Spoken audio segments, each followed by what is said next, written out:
तर स्टुडिओ तोडफोड प्रकरणावरून सामनाच्या अग्रलेखातून हल्लाबोल करण्यात आलाय। शिंदे म्हणजे राज्यात चेष्टेचा विषय झाल्याचं सामनाचा अग्रलेख म्हणतोय। भाजप आणि फडणवीसही मजा घेतायत। सामनानं अग्रलेखामध्ये कुणाल कामराचं पूर्ण विडंबन देखील छापलेलं आहे।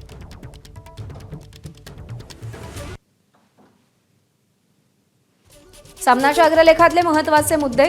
महाराष्ट्रामध्ये 40 आमदारांनी गद्दारी केली, घटनाबाह्य सरकार बनवलं। त्यावर प्रचारात राळ उठली, सुप्रीम कोर्टबाजी झाली, खोक्यांवरच्या घोषणा गाजल्या।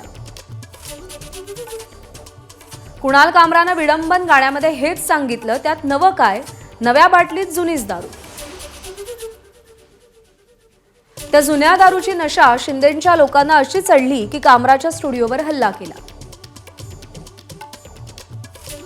कामरा प्रकरणात शिंदे हे पुरते बदनाम झाले। शिंदे महाराष्ट्रात चेष्टेचा विषय बनले। भाजप आणि फडणवीस मजा घेतायत। या चेष्टेखोरीत महाराष्ट्रही हास्यास्पद ठरला, हे बरं नाही। विडंबन आणि टीका केल्याचं निमित्त करून मोदी समर्थक शिंदे गटानं एका पॉडकास्ट स्टुडिओवर हल्ला केला। हे अराजक सुरू असताना महाराष्ट्राचे गृहमंत्री काय करत होते, त्यांचे पोलीस काय करत होते? तोडफोड सुरू असताना पोलीस मूकदर्शक होते किंवा तोडफोड करणाऱ्यांना सहकार्य करण्याच्या भूमिकेत होते? मोदी म्हणतात, टीका हा लोकशाहीचा आत्मा आहे।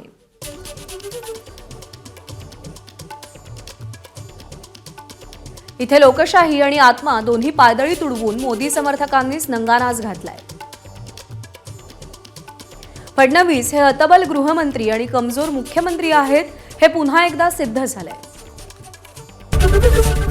एबीपी माझा, उघडा डोळे बघा नीट।